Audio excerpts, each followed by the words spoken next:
राजसमंद नामक एक गांव में जगमोहन अपनी पत्नी सोमा और बेटी गुड्डी के साथ रहता था। जगमोहन के पास जमीन तो थी लेकिन साधन ना के बराबर थे।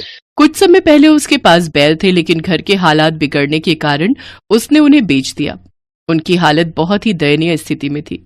घर के हालात देख उसकी पत्नी सोमा ने उससे कहा, मेरी बात मान लीजिए जी, मुझे ठाकुर के यहाँ काम करने दीजिए। साफ सफाई और घर के काम ही तो करने हैं। क्या फर्क पड़ जाएगा अगर मैं वहां जाकर काम कर दूं?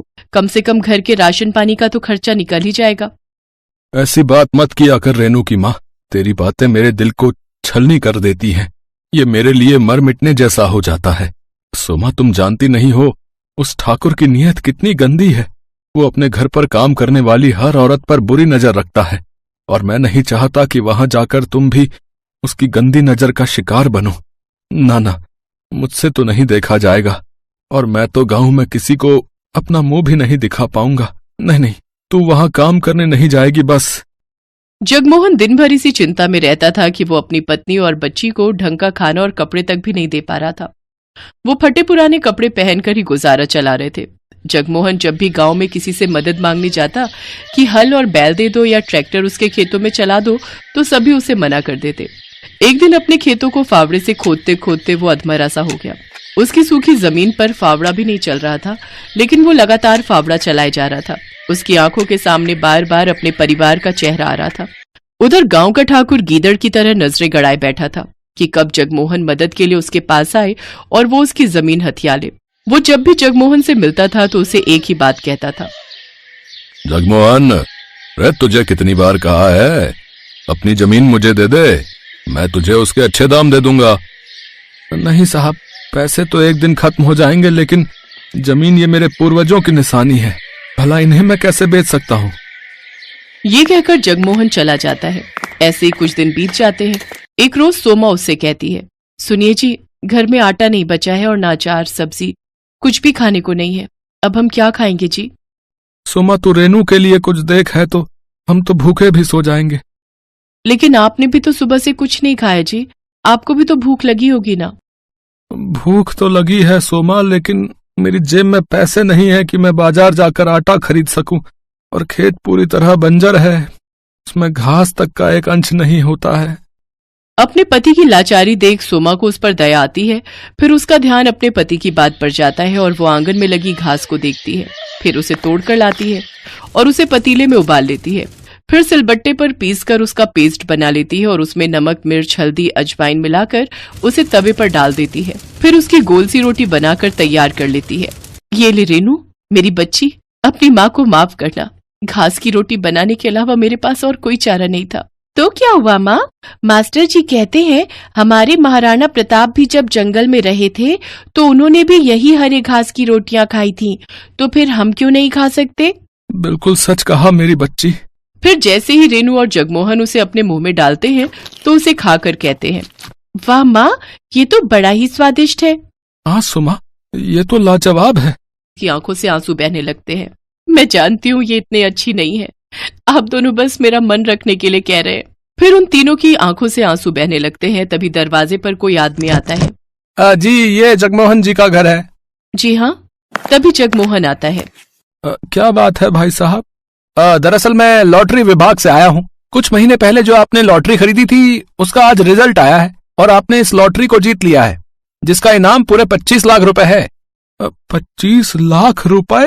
और साथ में ये, हाँ जी, और साथ में ये आज का खाना हमारी कंपनी की तरफ से आपके लिए। ये सुनकर जगमोहन, सोमा और रेनू सब बहुत ही खुश होते हैं। अब उनके दिन बदल जाते हैं। जगमोहन ट्रैक्टर बुलवाकर अपने खेतों पर चलवाता है, जिससे उसकी बंजर भूमि में जान आ जाती है और उसमें फसल उगाती है। साथ ही वो अपने लिए पक्का घर भी बनवा लेता है और अब शहरों से नई नई खाद लाकर अपने खेतों पर डालता है, जिससे उसकी फसल अच्छे से तैयार हो जाती है और वो उससे भी काफी पैसे कमाने लगता है। देखते ही देखते अब वो उस गांव का सबसे अमीर आदमी बन जाता है। अब वो अपने परिवार की हर इच्छा पूरी करता है और खुशी खुशी उनके साथ रहने लगता है। सुमन ज्यादा पढ़ी लिखी नहीं थी, पर वैसे वो बहुत होशियार थी। धामपुर शहर में उसकी ससुराल थी।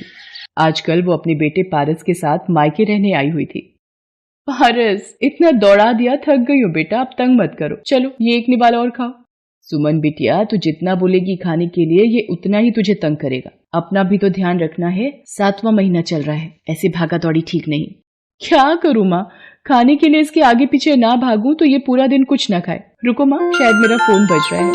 हेलो माँ जी, सब ठीक तो है? आप रो क्यों रही हो? क्या नितिन का एक्सीडेंट हो गया? कौन से अस्पताल में है वो? मैं पहुंच रही हूँ। सुमन के पति नितिन का रोड एक्सीडेंट हो जाता है। सुमन अस्पताल पहुंचती है। सुमन बहू, डॉक्टर ने कहा है कि नितिन के पैरों में गहरे जख्म आए हैं। डॉक्टर, कुछ तो इलाज होगा। देखिए, अभी कुछ नहीं कहा जा सकता, इनके घुटनों के हिस्से में ज्यादा दबाव पड़ा है। माँ, मैं और मीना जरा घर जा रहे हैं, बंटी घर पर अकेला है। सुनो जी, ये तुम्हारा भाई तो अपाहिज हो गया है। अब हमारी छाती पर क्या ये सारी जिंदगी बैठकर मूंग दलेंगे? ऊपर से उसके 2 बच्चे, एक साथ में है और एक पैदा होने वाला है। अब तुम मेहनत करोगे और वो मुफ्त की रोटियां तोड़ेंगे। अरे मीना, तुम देखती जाओ, इन्हें घर तो आने दो। मैंने सारा किस्सा ही खत्म कर देना है। तुम मुझे इतना बेवकूफ मत समझो, मैंने सब सोच लिया है कि मुझे करना क्या है। हाँ। सुमन और उसकी सास नितिन को घर लेकर आते हैं। अगले दिन, माँ, मुझे नहीं लगता कि अब नितिन कोई काम कर पाएगा या कभी चल पाएगा। देखो ना, मेरा भी अपना परिवार है, मेरे भी अपने बच्चे हैं, है ना। मैं कब तक इसके परिवार को भी पालता रहूंगा। सुरेश, तू कहना क्या चाहता है? साफ साफ बोल। मैंने सोच लिया है, अब हम दोनों भाइयों को अलग अलग हो जाना चाहिए। हम दोनों भाइयों का कोई अपना मकान या अपनी दुकान तो है नहीं, किराए के घर में रहते हैं और किराए की ही दुकान है। मैं कब तक किराया भी भरूं और सबकी रोटी का भी इंतजाम करूं। नितिन, तू अब सुमन और अपने बच्चों के साथ दूसरे घर में रहने का इंतजाम कर ले। सुरेश, तुझे जरा सी भी शर्म नहीं आती? अपने छोटे भाई की मजबूरी का फायदा उठा रहा है। आज उसे जिंदगी ने अपाहिज बना दिया है तो तू उसको हर तरफ से लाचार बना रहा है। माँ जी, आप ये गनीमत समझो कि हम आपको यहाँ से नहीं निकाल रहे हैं, वरना फिर आप जानती हैं। अरे तू क्या मुझे निकालेगी? मैं ही अपने बच्चों के साथ यहाँ से चली जाऊंगी। सुरेश, तू बड़े भाई के नाम पर कलंक है। अगले दिन सुमन सबके साथ अपनी माँ के घर आ जाती है। तू चिंता मत कर, तू अब मेरे साथ यहीं रह मेरे पास। नहीं माँ, मैं तुम पर अपने परिवार का बोझ नहीं डाल सकती। तुम भैया भाभी के साथ रहती हो, मैं नहीं चाहती मेरी वजह से मेरे मायके में कोई परेशानी हो। माँ, तुम यही पास में ही कोई किराए का घर दिलवा दो, मैं वहीं रह लूंगी।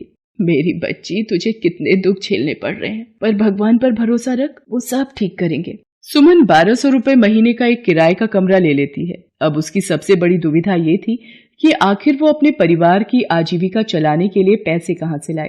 एक दिन, माँ जी, पारस माँ के साथ वृंदावन दर्शनों के लिए चला गया है। घर कितना सूना सूना सा लग रहा है।